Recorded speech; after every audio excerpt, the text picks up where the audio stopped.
Assalamualaikum warahmatullahi wabarakatuh.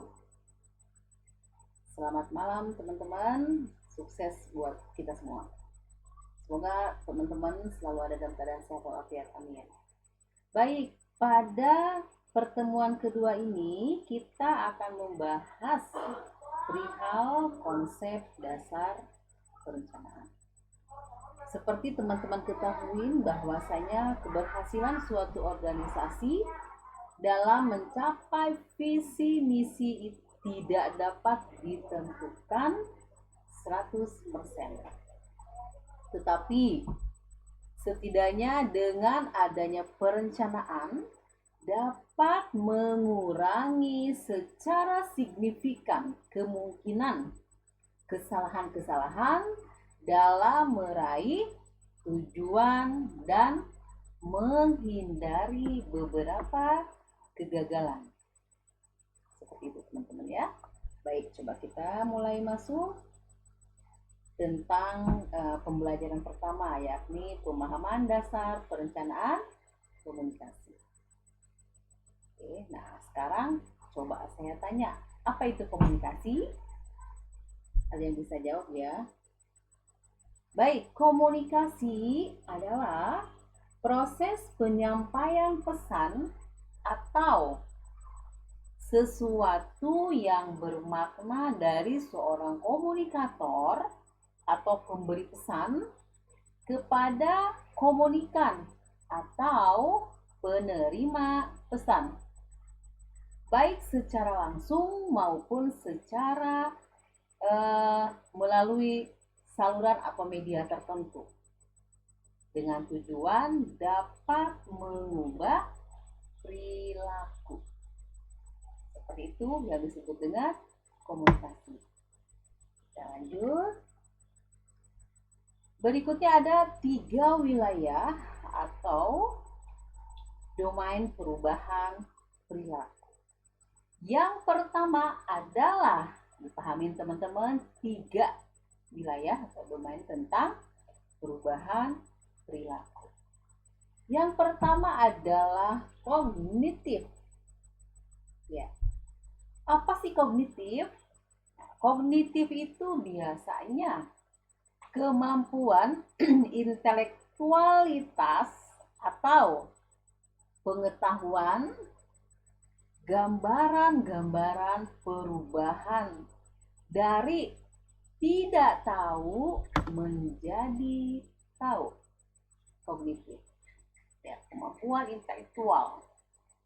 Berikutnya ada yang disebut dengan afektif. Apa itu afektif? Afektif itu cenderung lebih kepada sikap mental. Sikap mental itu seperti apa gitu ya? Biasanya sikap mental itu adalah perubahan perilaku. Perubahan perilaku afektif dapat ditunjukkan dengan terlihat dari misalnya dari tidak minat menjadi minat. Dari awalnya seseorang itu tidak tertarik dengan sesuatu hal menjadi tertarik. Itu yang disebut dengan sikap mental atau efektif domain yang efektif. Nah, baik, berikutnya adalah ada psikomotor. Psikomotor, jika membahas psikomotor berarti itu berhubungan dengan tindakan dan keterampilan. Dengan tindakan dan keterampilan atau skill. Perubahan dari tidak melakukan menjadi melakukan. Atau dari tidak mampu menjadi mampu. Itu yang disebut dengan psikomotor. Saya ulangin. 3 wilayah atau domain perubahan perilaku. Kognitif itu lebih kepada kemampuan intelektual, afektif lebih kepada sikap mentalitinya, sikap mental. Kemudian kalau psikomotor itu lebih kepada berhubungan dengan tindakan. Seperti itu, teman-teman. Baik, kita lanjutkan kembali. Sekarang kita masuk kepada 3 hal perencanaan komunikasi. 3 hal perencanaan komunikasi. Yang pertama adalah berusaha menciptakan sistem komunikasi.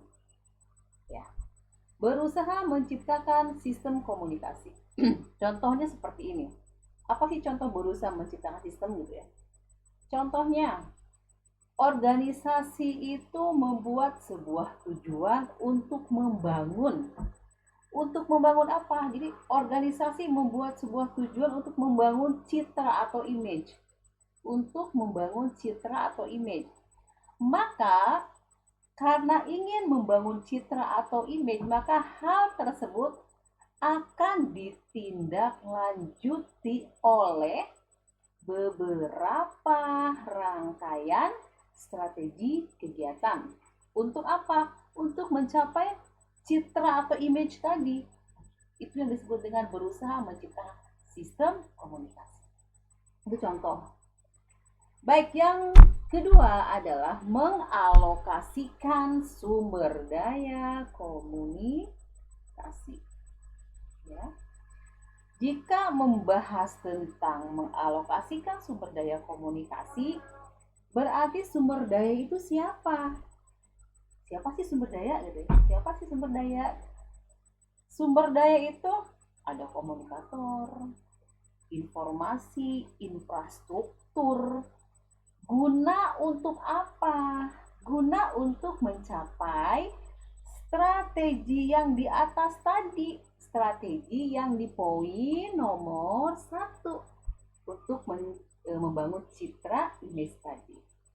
Itu yang mengalokasikan sumber daya komunikasi. Nah, yang ketiga itu masih berkaitan dengan sumber daya, yakni menggunakan sumber daya. Ya. Menggunakan sumber daya komunikasi. Mengeluarkan rancangan eksekusi. Mengeluarkan rancangan eksekusi kegiatan. Contoh, apa ya cara merancang eksekusi kegiatan itu? Ya contohnya misalkan tentang prosedur operasional. Itu contoh.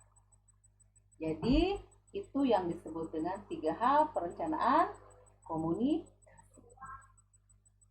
Baik, kita lanjutkan. Sekarang kita masuk kepada definisi perencanaan komunikasi. Apa sih definisi perencanaan komunikasi itu ya? Nah, di sini jelas sekali bahwasanya definisi perencanaan komunikasi itu adalah penciptaan apa? Berarti kegiatan komunikasi, pengalokasian dan atau penggunaan sumber daya komunikasi. Untuk apa? Guna mencapai tujuan komunikasi bernilai sosial dalam konteks citra sosial tertentu atau citra secara keseluruhan. Jadi itu yang disebut dengan perencanaan komunikasi. Nah, sekarang coba kita lanjut kepada ada alur kebijakan dalam perencanaan komunikasi. Kalau membahas alur kebijakan dalam perencanaan komunikasi, di sini ada beberapa hal yang harus teman-teman pahamin ya. Yang pertama di sini adalah kebijakan komunikasi. Di dalam kebijakan komunikasi ini terdapat 2 fungsi kebijakan komunikasi ini, teman-teman. Membahas kebijakan komunikasi terdapat 2 fungsi kebijakan komunikasi. Fungsi apa? Yang pertama adalah secara sosiologis. Kebijakan yang pertama adalah secara sosiologis atau menempatkan proses komunikasi sebagai bagian dari dinamika sosial. Ingat, dinamika sosial yang tidak merugikan masing-masing. Atau dinamika berkembang karena naik turun. Itu yang disebut dengan secara sosiologis. Kemudian Yang kedua apa? Kebijakan komunikasi yang kedua. Communication yang kedua adalah komunikasi itu suatu keniscayaan dalam sebuah masyarakat. Keniscayaan dalam sebuah masyarakat. Sebagai sebuah sistem, pasti ada atau terdapat beberapa hambatan-hambatan yang terjadi. Itu untuk yang kedua, ya, komunikasi sebagai suatu keniscayaan dalam masyarakat. Baik, berikutnya adalah kita ke sini tentang perencanaan komunikasi yang tadi, dan yang ketiga itu tentang strategi komunikasi. Jika kita membahas strategi, apa sih strategi? Strategi komunikasi itu berarti cara mengatur pelaksanaan komunikasi agar dapat berhasil mencapai sebuah tujuan. Karena kenapa? Pada hakikatnya adalah adanya perencanaan dan manajemen. Itu strategi komunikasi. Cara mengatur pelaksanaan komunikasi. Baru yang terakhir adalah operasional. Itu yang disebut dengan alur kebijakan dalam perencanaan komunikasi. Nah, sekarang coba saya sedikit lupa ya, kebijakan dulu deh. Kebijakan itu apa sih? Apa itu yang disebut dengan kebijakan? Apa yang dimaksud dengan kebijakan? Kebijakan itu adalah sebuah rangkaian. Kebijakan itu adalah sebuah rangkaian konsep dan asas-asas. Konsep dan asas-asas yang menjadi pedoman dasar rencana pelaksanaan sebuah atau suatu pekerjaan, kepemimpinan, dan cara bertindak. Itu yang disebut dengan kebijakan. Rangkaian konsep dan asas yang menjadi pedoman dasar rencana pelaksanaan suatu pekerjaan, kepemimpinan, dan cara bertindak. Itu yang disebut dengan kebijakan. Ya, kebijakan. Baik, berikutnya kita masuk ke slide berikutnya. Nah, sekarang kita masih di kebijakan dulu ya. Tadi kita sudah tahu mengenai kebijakan itu apa. Teman-teman juga sudah saya jelaskan tentang alurnya. Sekarang kita coba masuk di strategi komunikasi ya. Bahas sedikit tentang strategi komunikasi. Sekarang tujuan sentral, jadi masih ke sini ya teman-teman.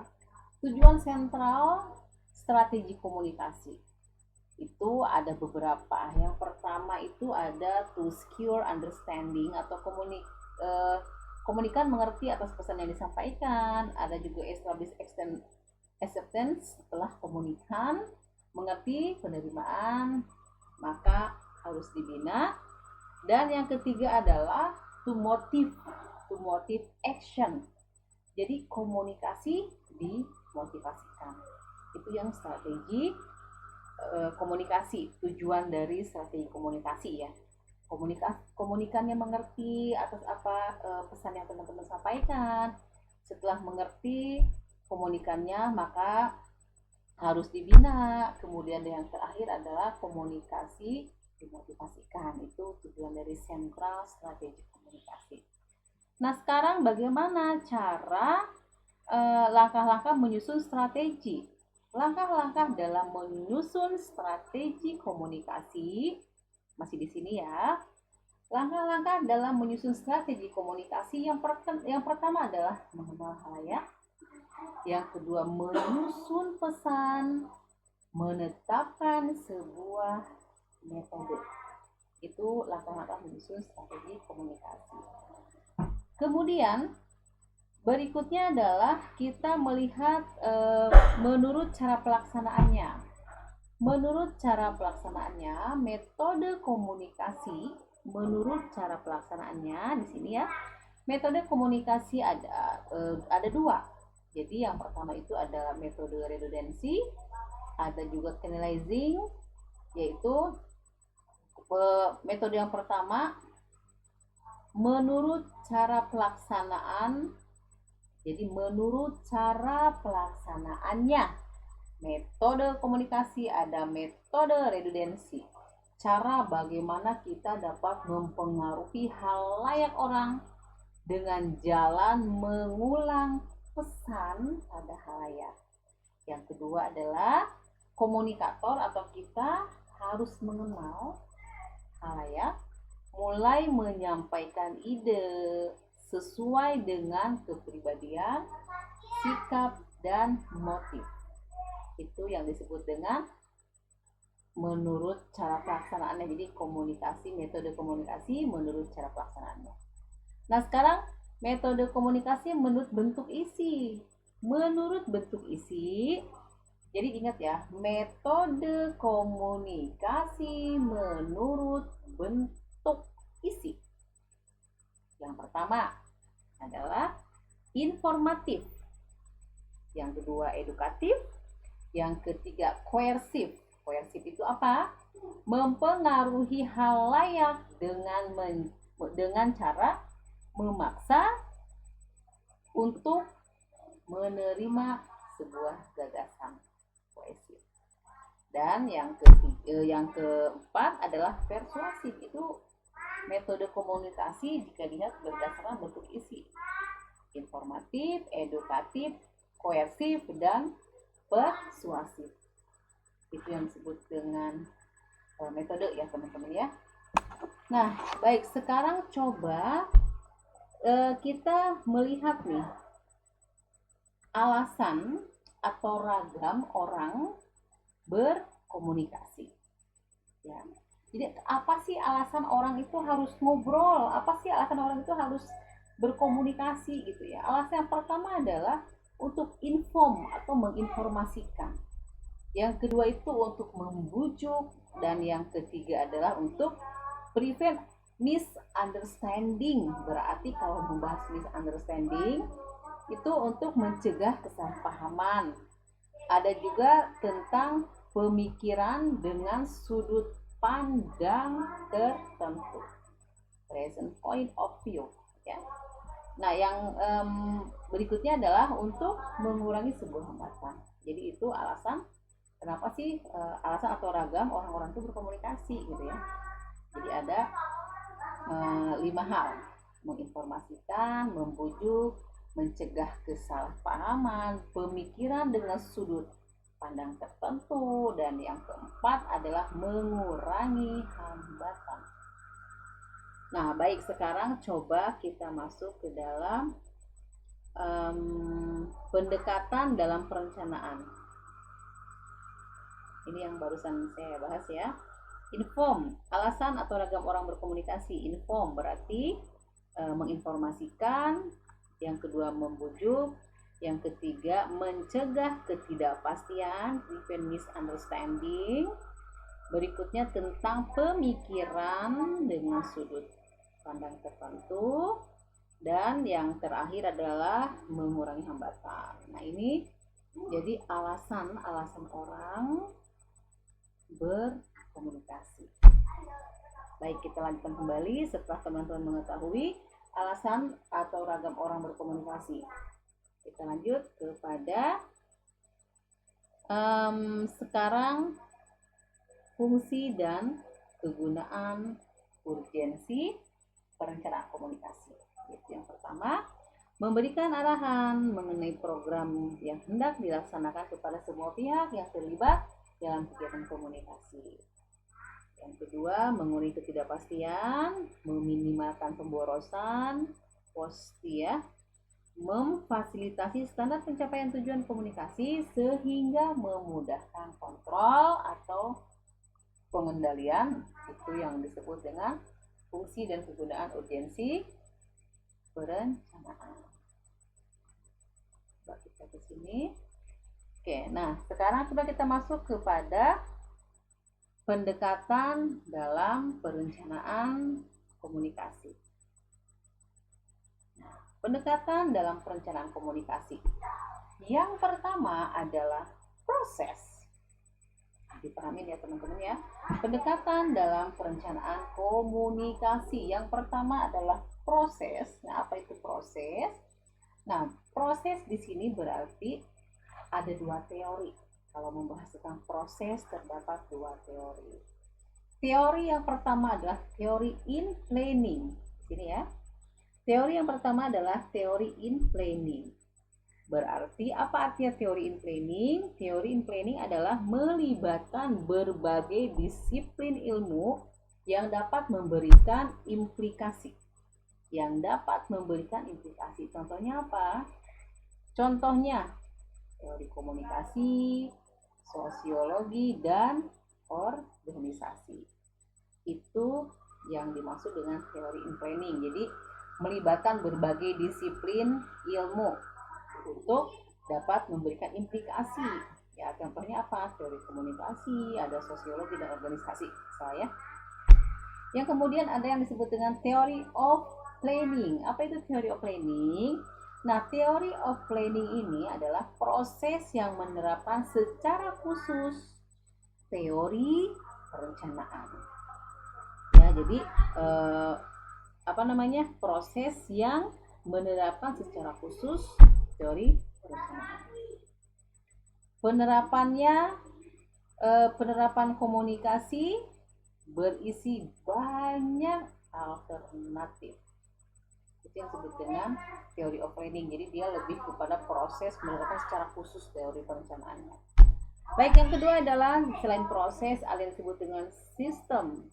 Apa itu sistem? Nah, sistem di sini ya. Sistem memiliki kegiatan interaksi yang saling ketergantungan satu dengan lainnya. Itu yang disebut dengan sistem. Jadi memiliki kaitan interaksi yang saling ketergantungan antara satu dengan yang lainnya, itu sistem. Berikutnya yang ketiga adalah teknologi. Nah, teknologi atau technological. Perencanaan komunikasi tidak dapat, jadi kita kalau merencanakan sebuah organisasi, kita tidak dapat mengabaikan yang namanya teknologi. Paham ya? Jadi jika kita melakukan perencanaan sebuah komunikasi itu kita tidak dapat mengabaikan teknologi. Bahkan kedepannya teknologi itu bahkan didorong untuk ke arah kemajuan komunikasi. Ya. Kedepannya teknologi itu didorong ke arah kemajuan komunikasi. Teknologi atau teknologikal. Berikutnya adalah ekonomi. Nah, pendekatan ini dipandang sebagai sebuah aktivitas ekonomi. Ya. Sebagai sebuah aktivitas ekonomi. Karena kenapa? Kenapa sih gitu ya? Kenapa yang namanya ekonomi dipandang sebagai pendekatan ini dipandang sebagai aktivitas ekonomi? Karena kenapa? Semua keputusan di dalamnya berhubungan dengan nilai ekonomi. Jadi karena semua keputusan di dalamnya berhubungan dengan nilai ekonomi. Itu yang disebut dengan pendekatan dalam perencanaan komunikasi. Proses, sistem, technological, and economic. Nah, sekarang ya evaluation. Baik, sekarang kita masuk kepada di sini tujuan komunikasi ya. Tujuan komunikasi. Nah, tujuan komunikasi itu ada beberapa tujuan. Yang pertama adalah to change behavior. Berarti tujuan sebuah komunikasi yang pertama adalah untuk mengubah perilaku. To change behavior. Dan yang berikutnya adalah to get action. Nah, to get action berarti muncullah sebuah tindakan. Dan yang berikutnya adalah memastikan pemahaman. Kemudian ada juga yang berikutnya tentang meyakinkan atau membujuk ya. Meyakinkan, membujuk. Dan yang terakhir adalah to get and give information. To get and give information. Itu tujuan komunikasi. Jadi ada beberapa hal ya. Tujuan dari sebuah komunikasi. Yang jelas adalah to get and give information. Oke, berikutnya ada juga di sini tujuan dilihat dari tingkatan terendah dan tertinggi. Yang pertama adalah to change behavior, to get action, sama kayak tadi ya, memastikan pemahaman, kemudian adanya meyakinkan atau pembujukan, terus to get and give information, sama dengan yang tadi. Kemudian tujuan komunikasi jika dilihat dari versi lain hampir mirip, sebetulnya hampir mirip, cuman hanya ini jika kita mengacu kepada versi yang lain. Yang pertama adalah to inform, ada juga yang kedua untuk meyakinkan, membujuk, sama aja. Berikutnya ada to entertain, lebih kepada menghibur, dorongan, to motivate, dorongan. Terus ada juga untuk memberikan sebuah inspirasi. Dan yang terakhir ada to promote atau lebih kepada promosi atau mempromosikan. Ini tujuan komunikasi jika dilihat dari versi lainnya. Baik, sekarang coba kita masuk kepada contoh aplikasi perencanaan komunikasi yang berimplikasi kepada tujuan komunikasi. Yang pertama, untuk contoh aplikasi ya, contoh aplikasi yang pertama adalah pengelolaan citra dan reputasi atau image. Nah, image itu apa? Ingat yang pertama ya, pengelolaan citra dan reputasi yang atau image. Nah, image itu apa? Image itu adalah persepsi, pandangan, penilaian halayak terhadap hal-hal positif yang menonjol. Itu yang disebut dengan image. Persepsi, pandangan, penilaian terhadap hal-hal positif yang menonjol. Image. Caranya nih membahas image. Caranya komunikasi yang intensif tentang identitas dan segala atribut yang dimilikinya. Itu salah satu untuk kepada image tadi. Jadi harus ada apa ya, komunikasi intensif tentang identitas dan segala atribut yang dimiliki organisasi tersebut gitu ya. Dan yang kedua adalah reputasi nih. Reputation. Apa itu reputation? Reputation berarti kemampuan dari keseluruhan nih. Reputasi ya berarti kemampuan dari keseluruhan citra. Sum of image ya. Citra yang terbentuk karena apa nih reputasi ya?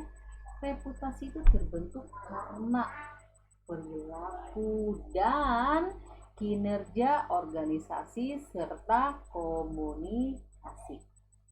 Dipahamin teman-teman ya. Reputasi itu terbentuk karena perilaku dan kinerja organisasi serta komunikasi. Itu yang disebut dengan pengelolaan citra dan reputasi atau image. Berikutnya adalah ada yang disebut dengan penyelesaian krisis dan konflik. Ada juga tentang pemberdayaan dan pengembangan komunitas masyarakat. Dan yang berikutnya adalah tentang penyebarluasan informasi, pembangunan, serta penyuluhan untuk menggalang partisipasi, yang ini ya, menggalang partisipasi masyarakat. Dan yang berikutnya ada value. Nah, value di sini penciptaan nilai. Ini creation ya, tipe sedikit. Tentang penciptaan nilai. Apa itu penciptaan nilai? Nah, kalau membahas penciptaan nilai berarti upaya untuk meningkatkan. Upaya nih, ke sini ya. Penciptaan nilai itu apa? Berarti upaya untuk meningkatkan nilai manfaat bagi masyarakat. Nilai manfaat bagi masyarakat melalui apa? Melalui pengembangan komunikasi yang isinya komunikasi yang lebih apa? Lebih proaktif. Saya ulangi ya. Penciptaan nilai di sini maksudnya adalah upaya untuk meningkatkan nilai. Upaya untuk meningkatkan nilai manfaat bagi masyarakat melalui apa? Melalui pengembangan komunikasi yang lebih proaktif. Itu disebut dengan penciptaan nilai. Ya. Marketing, public relation, communication plan, itu untuk aplikasi berikutnya. Nah, sekarang kita masuk ke teknik komunikasi. Teknik komunikasi. Teknik komunikasi yang pertama adalah informatif.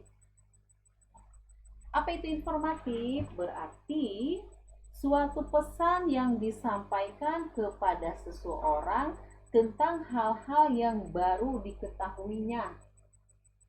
Berarti kalau komunikasi informatif ini sifatnya lebih kepada komunikasi satu arah dan berdampak kepada kognitif yang tadi. Komunikasi satu arah, itu informatif. Yang kedua ada persuasif. Ya. Persuasif itu apa? Nah, kalau untuk persuasif tujuannya adalah untuk mengubah sikap dan pendapat atau perilaku komunikan yang lebih menekan dari sisi psikologi si komunikan. Persuasif, mengubah sikap, itu persuasif ya. Berikutnya ada pervasif, berarti bersifat meresap. Kemudian ada koersif. Nah, apa itu koersif? Teknik komunikasi berupa perintah, ancaman, sanksi yang bersifat paksaan, koersif ya. Nah, contohnya apa untuk komunikasi koersif? Contoh komunikasi koersif ini, misal atasan kepada bawahan menuntut kedisiplinan. Jadi misalkan sebuah atasan ya mewajibkan semua karyawan itu harus disiplin waktu dalam hal bekerja. Itu komunikasi koersif karena bersifat paksaan. Anda harus masuk jam 8, 9 to 5, misalkan jam 9 sampai jam 5. Jika melanggar, ada punishment-nya, misalnya itu memaksa. Itu yang disebut dengan koersif, teknik komunikasi koersif. Yang berikutnya adalah instruktif. Yang berikutnya lagi ada humas atau hubungan manusiawi. Nah, untuk humas ini, apa sih humas? Dalam humas tidak hanya hal dalam komunikasi aja ya. Jadi untuk dalam humas itu tidak hanya tentang hal dalam komunikasi saja, tetapi terdapat unsur-unsur dalam humas, terdapat unsur-unsur kejiwaan, sehingga humas dapat dilakukan untuk menghilangkan hambatan-hambatan sebuah komunikasi. Itu yang disebut dengan hubungan humas. Baik, kita berikutnya masuk kepada kita ke ini dulu. Masih di humas tadi ya. Nah, sekarang ada masih membahas tentang humas, di sini. Nah, masih di sini ya. Di dalam humas itu tadi kan saya udah jelaskan di sebelumnya ya, humas itu bahwasanya dalam humas itu tidak hanya hal dalam komunikasi saja, tetapi terdapat unsur-unsur kejiwaan. Nah, sekarang ada pendekatan teman-teman. Nah, di sini ada beberapa pendekatan tentang humas. Yang pertama adalah pendekatan di dalam humas ini ada pendekatan emosional. Apa itu pendekatan emosional? Komunikator mempertaruhkan semua kepercayaan komunikasi terhadap fakta pesan yang disampaikan. Contoh, bujukan, rayuan, atau mengiming-iming sesuatu gitu, yaitu emosional. Dan yang kedua adalah pendekatan sosial budaya. Nah, sosial budaya itu seperti apa? Sosial budaya berarti tersampaikannya pesan dari seorang komunikator kepada siapa? Kepada komunikan. Sehingga komunikator wajib supaya pesan dapat tersampaikan, sehingga seorang komunikator itu wajib memahami yang namanya sosial budaya. Seperti itu ya, itu untuk pendekatannya aja.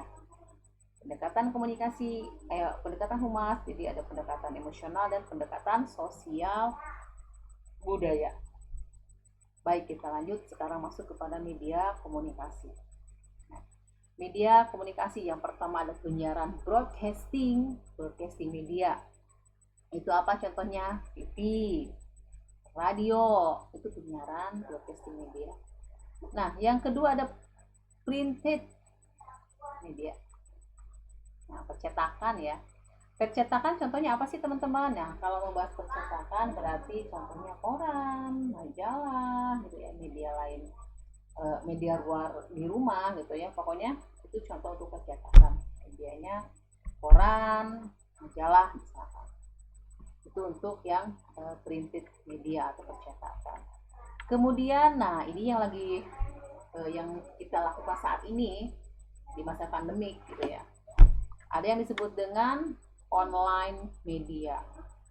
Sekarang semua orang mau tidak mau, suka tidak suka, like or dislike, itu wajib yang namanya mulai masuk ke ranahnya online media.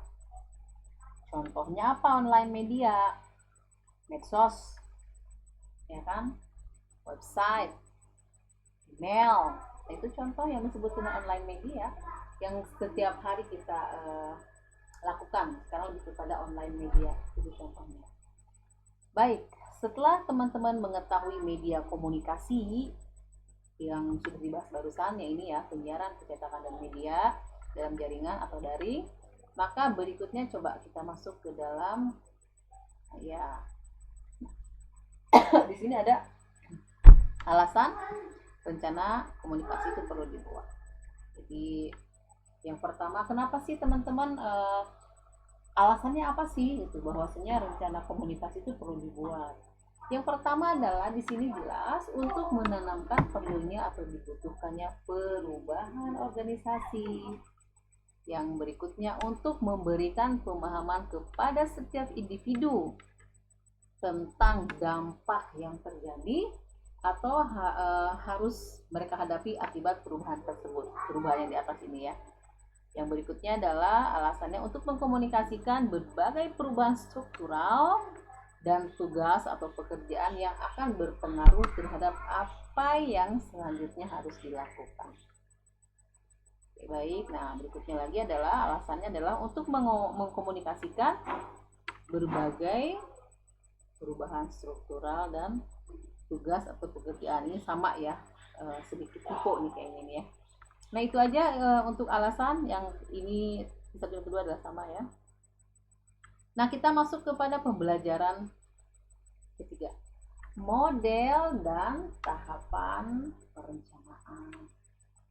Jika membahas tentang model perencanaan komunikasi, model perencanaan komunikasi di sini ada menurut John Middleton.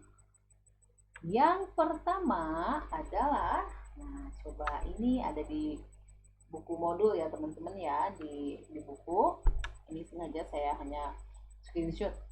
Nah yang pertama adalah di sini ada tentang pengumpulan data. Nah sekarang coba kita gali teman-teman, cara pengumpulan data itu seperti apa? Berarti di sini perlu dilakukan. Nah, di sini ya teman-teman ya, pengumpulan data.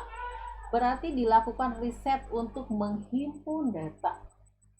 Untuk menghimpun data berarti perlu dilakukannya sebuah riset untuk menghimpun data dan informasi yang dibutuhkan untuk pengembangan program komunikasi.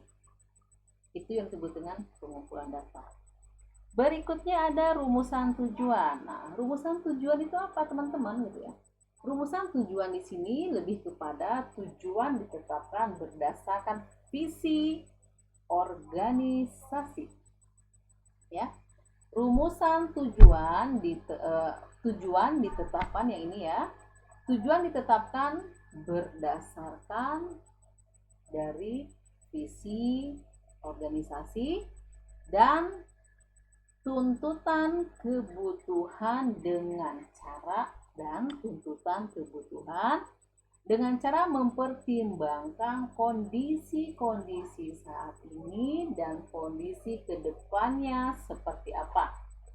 Contoh, dalam hal pertimbangan sumber daya yang tersedia.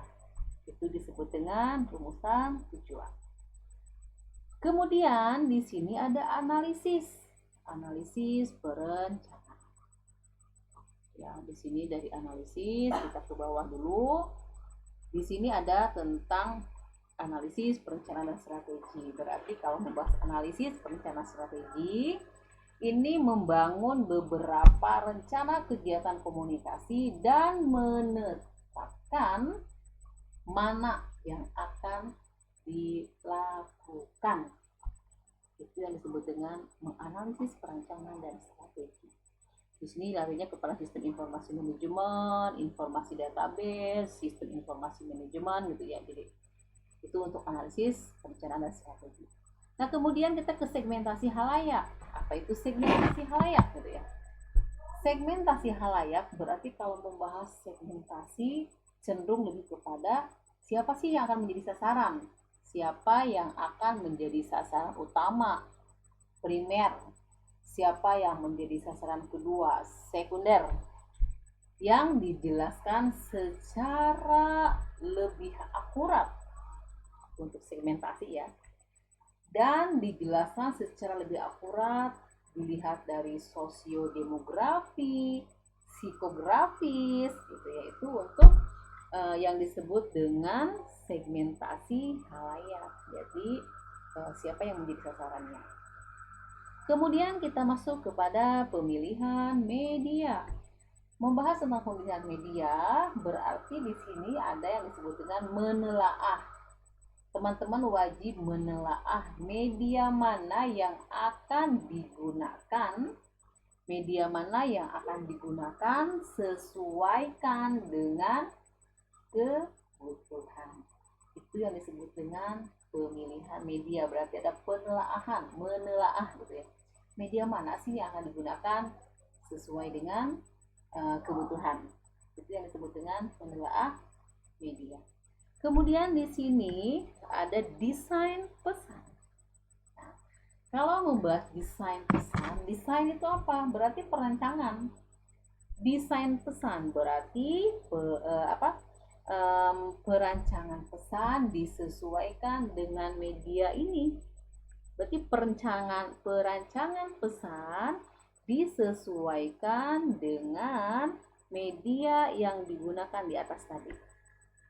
Itu yang disebut dengan desain pesan ya, perancangan pesan. Kemudian kita lari kepada perencanaan manajemen, dari desain pesan kepada perencanaan manajemen. Apa itu perencanaan? Apa itu perencanaan manajemen? Berarti rencana pengelolaan keseluruhan. Manajemen ya. Berarti rencana pengelolaan keseluruhan program komunikasi agar bisa dijalankan secara sistematis. Berarti melibatkan rencana pengelolaan keseluruhan program komunikasi agar bisa dijalankan secara sistematis. Itu disebut dengan perencanaan manajemen. Kemudian ada pelatihan. Nah, apa itu pelatihan? Pelatihan di sini berarti ada pembekalan. Ya, adanya pembekalan bagi siapa? Nah, pembekalan bagi para pelaku yang dilibatkan dalam komunikasi tersebut. Ada pembekalannya. Dan yang kemudian di sini ada implementasi. Apa itu implementasi? Berarti implementasi itu adalah realisasi dari sebuah rencana. Dan yang terakhir ada evaluasi. Nah, ini contoh model perencanaan komunikasi menurut John Middleton. Ada beberapa yang harus teman-teman pahami di sini ya.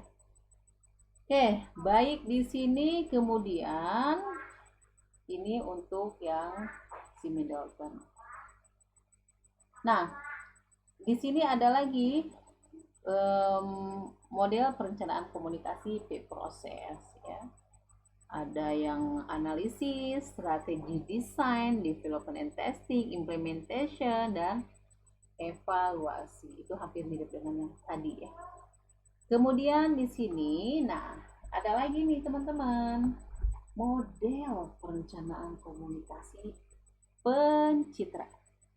Nah, berarti di sini biasanya kalau untuk model perencanaan pencitraan ini digunakan dalam perusahaan jasa ya teman-teman ya. Jadi untuk model ini biasanya digunakan dalam perusahaan di bidang jasa. Contohnya apa? Contohnya adalah hotel, restoran, lembaga pemerintah, industri bahan makanan, dan lain-lain. Intinya biasanya untuk model ini digunakan dalam perusahaan di bidang jasa. Nah, sekarang di sini nah, di sini pencitraan memiliki 6 langkah. Yang pertama adalah tentang pencitraan memiliki 6 langkah ya. Di sini yang pertama ada tentang institutional problem, berarti masalah lembaga, masalah komunikasi, tentang penerapan strategi komunikasi, tentang perencanaan kegiatannya seperti apa, setelah direncanakan implementasi atau realisasi dari rencananya bagaimana, kemudian juga yang terakhir evaluasi dari semua ini seperti apa. Nah, itu untuk model perencanaan komunikasi pencitraan. Sebetulnya sih teman-teman hampir mirip ya, cuman ada beberapa poin yang beda. Contohnya untuk pencitraan ini kan lebih khusus kepada perusahaan di bidang jasa gitu ya. Ini untuk model perencanaan pencitraan. Nah, coba kita masuk kepada berikutnya adalah model perencanaan komunikasi alur tanda.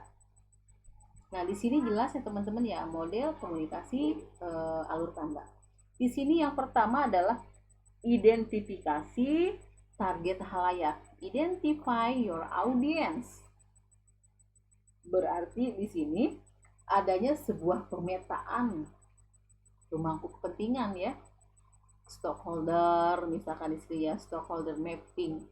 Apakah sasaran komunikasinya itu individu, kelompok, siapa mereka, manajer kah atau pelanggan kah, misalkan itu harus diketahui, diidentifikasi. Kemudian teman-teman silakan yang tahap kedua adalah menetapkan tujuan yang ingin dicapai.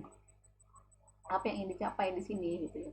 Misalkan nah sekarang bagaimana cara menetapkan tujuan? What you want to achieve ini? Cara menetapkan sebuah tujuan yang pertama harus jelas, clear vision. Tujuan tuh harus jelas ya. Tujuan harus jelas, level of commitment. Nah, komitmen yang memiliki komitmen yang tinggi, powerful ya, powerful business case, misalkan persoalan usaha yang berkekuatan gitu ya. Nah, kemudian di sini ada juga tentang think through ya, memikirkan apa yang seharusnya termuat dalam pesan. Di sini memikirkan tentang apa yang seharusnya termuat dalam pesan. Specific message, pesan itu harus spesifik. Kemudian pernyataannya harus mencerminkan sebuah perubahan gitu ya. Ini untuk yang nomor 3. Kemudian di sini ada lagi yang disebut dengan jadi kan bikin apa yang seharusnya termuat dalam pesan, kemudian menentukan seberapa banyak komitmen yang diperlukan ya. Nah, di sini berarti lebih kepada tindakan yang dibutuhkan untuk mendapatkan komitmen pada masing-masing halayak. Kemudian apa sih dukungan yang dibutuhkan, how much support gitu ya. Nah, kemudiannya lagi di sini coba teman-teman memilih choose the right channel mix, berarti memilih saluran yang tepat. Nah, memilih saluran berarti tergantung kepada teman-teman nih salurannya, apakah mau secara face to face, mau menggunakan web internet, itu sih memudung aja untuk saluran yang tepat. Nah, kemudiannya lagi adalah membuat rencana komunikasi. Jadi di sini membuat rencana komunikasi, itu sini membuat rencana komunikasi. Nah, membuat rencana komunikasi berarti, nah, kalau tentang membuat rencana komunikasi di sini berarti siapa sih halayak sasaran? Dari sini kan tadi ke sini ya. Siapa halayak sasaran, audiensnya, kemasan pesannya mau seperti apa, kemudian tentang respon atau tanggapan yang diharapkan, nah seperti apa. Nah, itu yang disebut dengan create a communication plan. Paham ya? Jadi dari think through ke how much komitmen yang tadi, terus kemudian teman-teman silakan saluran yang tepatnya seperti apa, kemudian membuat rencana komunikasi, dan yang berikutnya di sini adalah mengukur keberhasilan yang dicapai. Mengukur keberhasilan yang dicapai ini di sini. Cara mengukurnya apa? Berarti adanya evaluasi perubahan. Apakah halayak dapat menerima pesan, dapat memahami, dan dapat menindaklanjuti dengan perubahan sikap atau perilaku misalnya. Ini yang disebut dengan mengukur keberhasilan yang ingin dicapai. Jadi ini model perencanaan komunikasi alur ya.